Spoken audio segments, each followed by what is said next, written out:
So what percentage of your staff did you fire at Twitter? One of the great business stories of the year.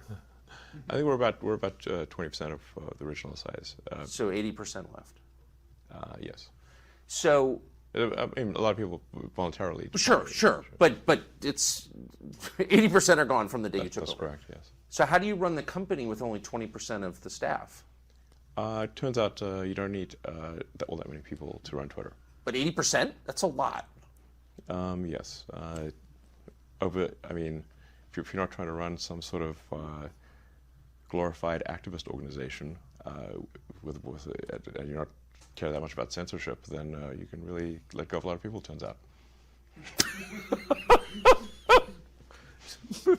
How many others, without naming names, but I had dinner with somebody who runs a big company recently who said, I'm really inspired by Elon. And I said, the free speech stuff? He goes, no, the firing the staff stuff. Yeah. How many other CEOs have come to you to talk about this? I spend a lot of time at work, so it's not like I'm meeting with lots of people. They see what actions I've taken, but I think we just had a situation at Twitter where it was absurdly overstaffed. So it wasn't. You look at say what does it really take to operate Twitter? Most of what we're talking about here is a group text service at scale. How many people are really needed for that? And if you look at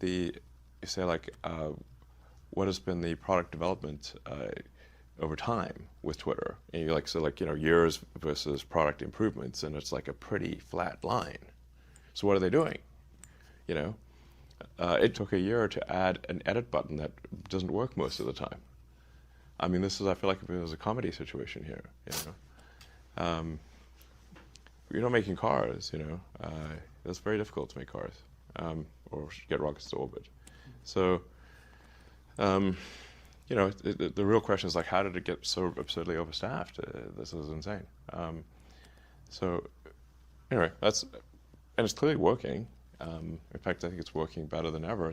We've increased the responsiveness of the system by, in some cases, over 80%.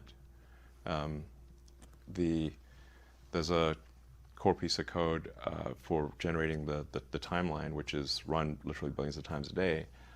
We've cut that code from 700,000 lines to 70,000 lines run. Yeah, and the code efficiency by over 80%. Meaning how much compute is necessary to render the timeline. Yeah. By 80%. I mean, this is in 4 or 5 months. We've increased the video time from roughly 2 minutes, or best case 10 minutes, to now 2 hours. So you can put 2 hours of video on Twitter. We'll soon be increasing that to really where there's no meaningful limit. We've increased the tweet length from 240 characters to 4,000. We'll be increasing that to where there's, again, no meaningful length to, if you want to post a novel on Twitter, you should be able to do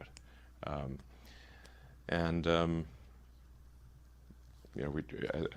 As everyone saw on Friday, we open sourced the super embarrassing recommendation algorithm, which people are taking apart and eviscerating, which is exactly what I had hoped they would do, and pointing out all the nonsense.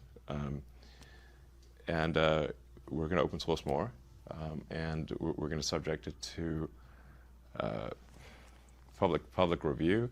We're also going to get criticized a lot because people will point out all of the foolish things that are happening in the code, but then we'll fix it. We'll fix it fast and in full public view. And I think that's the kind of thing that owns the public trust. Because don't take my word for it. It's just you can literally read the code, and you can read what people say about the code, and you can see the improvements that we make, and you'll be able to see in real time, live, see it get better. So my prediction is that I would be surprised if this does not lead the public to think, okay, this is something that I can trust. I think far more trustworthy than, say, other social media organizations that have some mysterious black box that they refuse to show how it works. I mean, what are they trying to hide? What are they So- trying to hide? Just not good things. Yeah. If they had to have something to hide, why don't they show it? But they Because won't. it's a proprietary business secret. Yeah, sure. So, so we're trying to make Twitter the most trusted place on the internet, the where you can get the least untrustworthy place on the internet. I don't think anyone should trust the internet, but maybe we can make Twitter the least untrustworthy, and where you can see a wide range of political opinions, so including ones you disagree with. I think people should be exposed to things they disagree with.